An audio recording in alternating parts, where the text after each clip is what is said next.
People play horror games to experience the thrill of getting scared, but sometimes it works best when you're not expecting it. If you've watched Cartoon Network when you were a kid, you know exactly what I'm talking about. Children don't normally watch cartoons to get scared, and yet the Return the Slab guy from Courage the Cowardly Dog is exactly what nightmares are made of, having traumatized countless kids all over the world. The same thing can happen in video games, and I'm here to showcase some good examples of that.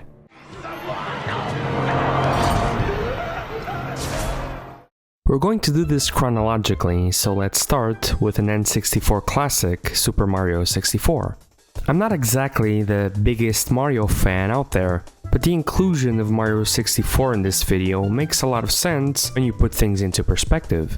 Try picturing this: you're playing a very cutesy, albeit challenging 3D platformer, one of the first of its kind. You then enter a level called Big Boo's Haunt and are greeted with a pretty ominous looking mansion with weird angles and countless doors that lead to mysterious destinations. In one of these doors you enter a room with a grand piano.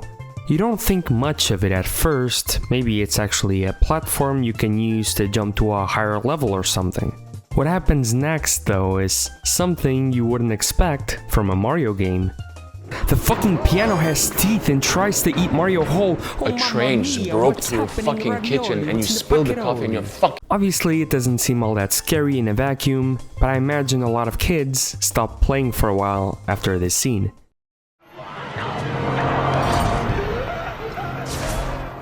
Next, let's go from 96 to 96. Tomb Raider was released for the PlayStation 1, and like Mario 64, was instrumental in shaping 3D platforming.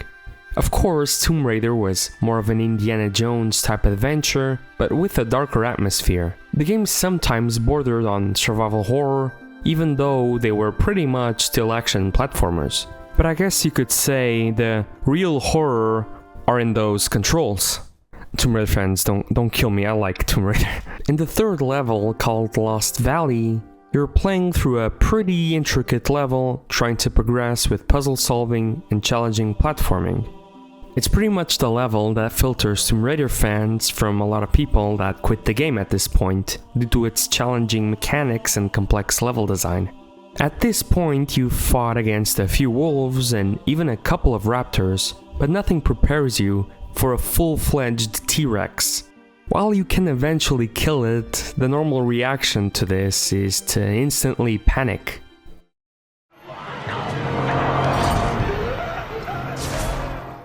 Hideo Kojima. The man is a genius and his games are absolute kino. He also seems to always have a foot on horror. They asked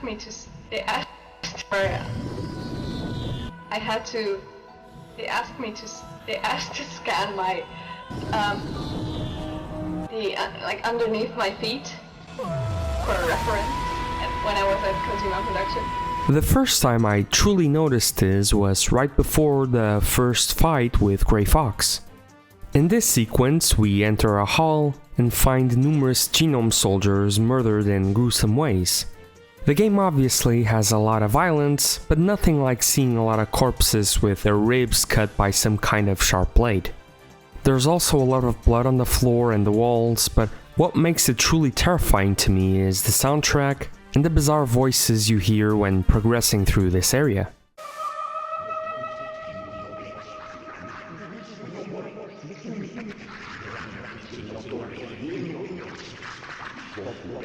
The Metal Gear series has a few scenes like these, and some easily surpass it, but I want to save a few of them in case I make a follow-up video.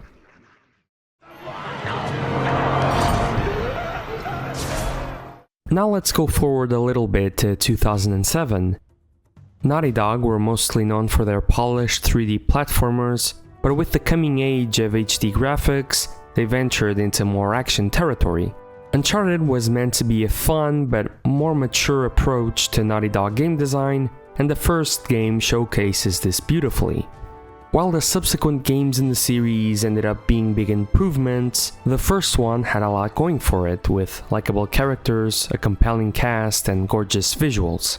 One of the most memorable sequences in Uncharted 1 is probably when Nate enters a boat to find the lost treasure of Dorado. In here you mostly walk through a dark and moody ship, water is leaking from the ceiling, your radio stops working, and there's no music. It's very familiar territory for a survival horror game, but in here it wonderfully clashes with its upbeat story. It turns out that something fucked up happened in this ship, and we're about to find out exactly what that was. Out of nowhere and still with no music playing in the background, we are attacked by what looks to be a zombie. Nathan understandably reacts surprised, and the player is basically told that they are going to play a full-fledged horror level. During this sequence, we fight off many zombie enemies that appear from all sides, and in many instances in large numbers. We have to be alert at all times and manage our distance from them since they can bite us and easily overwhelm us. We also find corpses from the previous crew and eventually uncover an old film projector that shows us that the Dorado is actually an ancient artifact that curses anyone who tries to open it, turning people into zombie-like creatures. It's a very nice change of pace and makes the twist of what the treasure is all the more impactful. It also feels like a precursor to what Naughty Dog eventually did with The Last of Us.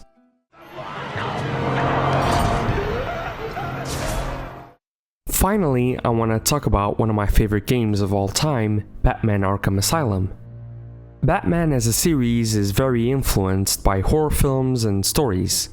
It's not a coincidence that there's a town in the Lovecraft mythos called Arkham, which is also the name of the famous Arkham Asylum. Gotham itself is obviously meant to evoke the feeling of gothic horror, and the Joker is influenced by a horror film from the silent era called The Man Who Laughs. Rocksteady, very wisely, used this wonderfully in their Arkham trilogy.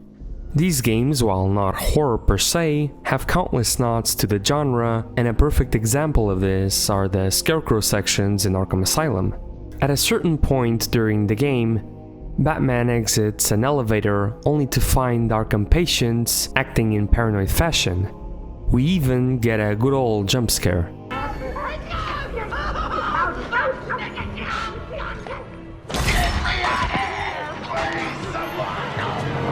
A shadowy figure seems to escape, and if you're familiar with Batman's Rogues Gallery, you will immediately recognize him as the Scarecrow.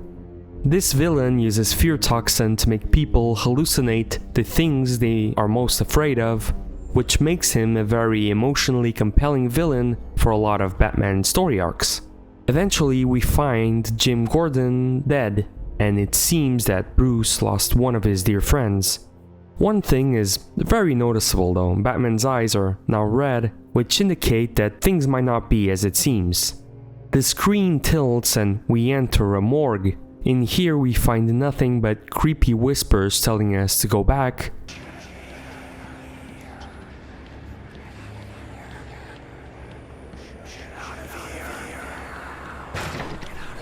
And when we do, we basically loop to the same morgue. This time though, there are 3 corpses lying down.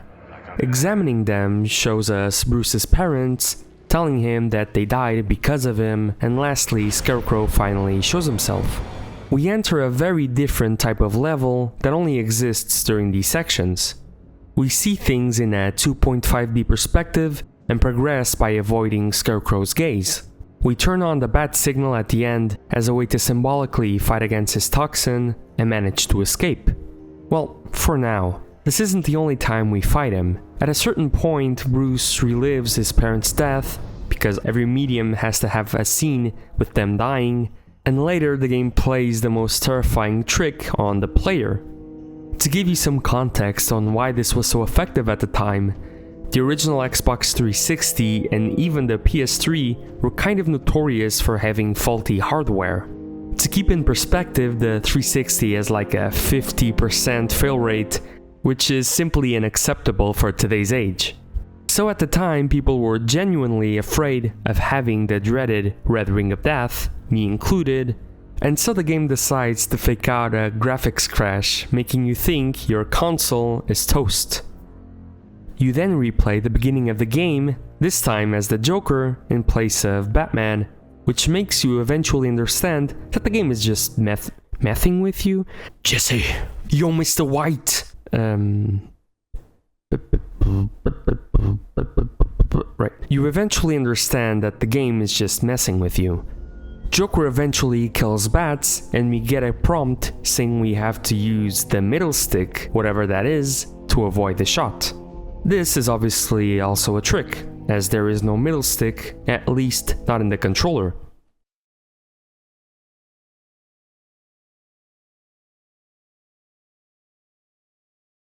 We then have our final encounter against Scarecrow. All of these sequences are some of my favorite moments in the Arkham series, as they tastefully change the pace of the game by introducing completely new mechanics while keeping the player at the edge of their seat. It does things that honestly reminds me of really good horror games like Eternal Darkness, in which the developers trick the players with fake glitches to make them feel like they're losing their sanity. It is also one of the best horror moments in a non-horror game that I've ever experienced. These were some moments that really stuck out to me. What non-horror games scared you when you least expected it? Like and subscribe for more content, and consider supporting me on Buy Me a Coffee. But until then, I'll see you next time.